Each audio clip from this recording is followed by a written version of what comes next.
বর্তমান প্রেক্ষাপটে আমাদের বক্তব্য 5ই জুন মহামান্য হাইকোর্ট 2018 সালের পরিপত্রকে বাতিল করে যে রায় দিয়েছিলেন তার প্রতিবাদে আমাদের এই আন্দোলনের সূত্রপাত ঘটে। গত 1 জুলাই থেকে বৈষম্য বিরোধী ছাত্র আন্দোলনে অথবা স্টুডেন্ট এগেইনস্ট ডিসক্রিমিনেশনের ব্যানারে সারা দেশে কোটা সংস্কারের দাবিতে আমরা দুর্বার আন্দোলন গড়ে তুলি। আমাদের উদ্দেশ্য ছিল কোটা সংস্কারের মাধ্যমে দুর্নীতিমুক্ত মেধাভিত্তিক একটি নিরপেক্ষ আন্দোলন গঠন করা, যা একটি সমৃদ্ধ বাংলাদেশ গড়ে তুলতে সহায়ক হবে। কিন্তু শিক্ষার্থীদের শান্তিপূর্ণ আন্দোলনে সরকারের দায়িত্বশীল ব্যক্তিরা বিতর্কিত এবং উস্কানিমূলক বক্তব্য দেয় এবং পরবর্তীতে ছাত্রলীগ এবং যুবলীগের সন্ত্রাসী কর্মকাণ্ড এবং আইন শৃঙ্খলা বাহিনীর অন্যায়ভাবে দমন পীড়ন ও হামলা মামলা চালিয়ে এক রক্তক্ষয়ী পরিস্থিতি তৈরি হয়, যেটি অনাকাঙ্ক্ষিত ছিল। বিশ্ববিদ্যালয় প্রশাসন ও আইন শৃঙ্খলা বাহিনী যখন শিক্ষার্থীদের নিরাপত্তা দিতে ব্যর্থ হয়, তখন আমরা অভিভাবক, শিক্ষক সহ school, college, private, public, national সকল ধরনের শিক্ষার্থীদের এবং সর্বস্তরের নাগরিকদের রাজপথে নেমে আসার আহ্বান জানাই আমাদের নিরাপত্তার জন্য। ছাত্র নাগরিকরা প্রতিরোধ গড়ে তোলে এবং পরবর্তীতে আমরা দেখতে পাই যে সারা দেশে ইন্টারনেট বন্ধ করে এক ধরনের ডিজিটাল ক্র্যাকডাউন পরিস্থিতি তৈরি করা হয় এবং শিক্ষার্থীদের হলগুলো থেকে বিতাড়িত করা হয়, যা সুস্পষ্ট মানবাধিকার লঙ্ঘন। পরবর্তীতে সেনাবাহিনী নামিয়ে কারফিউ জারি করা হয় এবং এই অরাজক পরিস্থিতির সুযোগে পরিকল্পিতভাবে আন্দোলনকে নস্যাৎ করার জন্য দুর্বৃত্তরা বিভিন্ন ধরনের নাশকতা করে, বিভিন্ন রাষ্ট্রীয় প্রতিষ্ঠানে আগুন লাগায় ও জানমালের ক্ষয়ক্ষতি করে। প্রতিবাদী ছাত্র নাগরিকের সাথে এই সকল সহিংস ঘটনার কোনো ধরনের সম্পর্ক নেই। এটা স্পষ্ট সরকারের দায়িত্বহীন আচরণ ও দমনপীড়ন নীতির জন্য এই অরাজক পরিস্থিতি তৈরি হয়েছে। এর দায় সম্পূর্ণ সরকারের। সরকার আইন শৃঙ্খলা রক্ষা ও জনজীবনের নিরাপত্তা দিতে ব্যর্থ হয়েছে। এখন সমগ্র পরিস্থিতির দায় শিক্ষার্থী ও বিভিন্ন রাজনৈতিক দলের উপর চাপিয়ে সরকার পুনরায় দায় এড়াচ্ছে। আমরা প্রথম থেকে সরকারের সাথে আলোচনার কথা বলেছি, কিন্তু সরকার ডিজিটাল ক্র্যাকডাউন করে ক্যাম্পাস থেকে শিক্ষার্থীদের বিতরণ করে রাস্তায় নিরীহ জনগণের উপর গুলি চালানো অবস্থায় আমাদের সংলাপের আহ্বান জানিয়েছিল। আমরা সেই আহ্বান প্রত্যাখ্যান করেছি। ফলস্বরূপ আমাদের আন্দোলনের 1 নং সমন্বয় মোহাম্মদ নাহিদ ইসলাম অর্থাৎ আমাকে গুম করে 24 ঘন্টা শারীরিক ও মানসিক নির্যাতন করা হয়।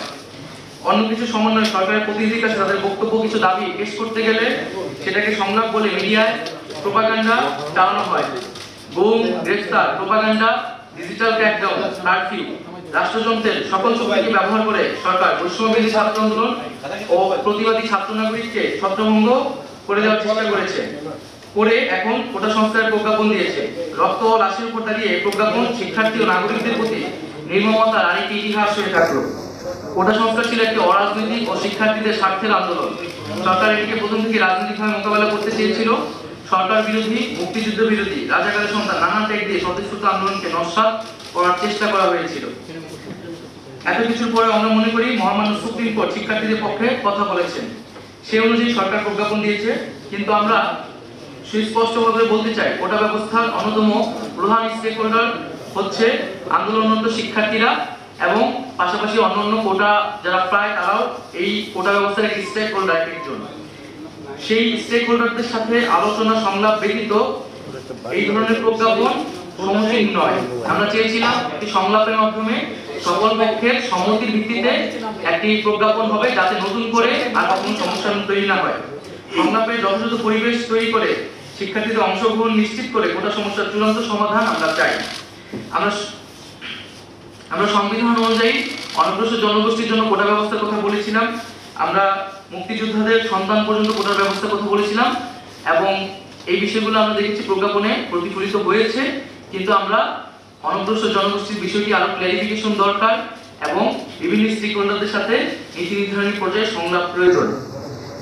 তবে সরকার চাইলে যে কোনো মুহূর্তে কোটা পরিবর্তন করতে পারে। তাই কোটা ব্যবস্থার সুষ্ঠু বাস্তবায়ন, ব্যবস্থাপনা ও তদারকির জন্য একটি স্বাধীন কমিশন গঠন করতে হবে, যেখানে প্রাসঙ্গিক অংশীদারদের প্রতিনিধিত্ব থাকবে। কোটার যে কোনো পরিবর্তন কমিশনের সুপারিশ সাপেক্ষে হতে হবে। কোটা সংক্রান্ত আমাদের আরো বক্তব্য আছে, যেগুলো আমরা সংলাপে সরকারের কাছে তুলে ধরতে চাই, কিন্তু তার আগে সংলাপের যথাযথ পরিবেশ তৈরি করতে হবে। গত কয়েক সপ্তাহে রক্তক্ষয়ী পরিস্থিতিতে সারা দেশে কয়েক শত ছাত্র নাগরিক শহীদ হয়েছেন এবং কয়েক হাজার লোক আহত হয়েছেন।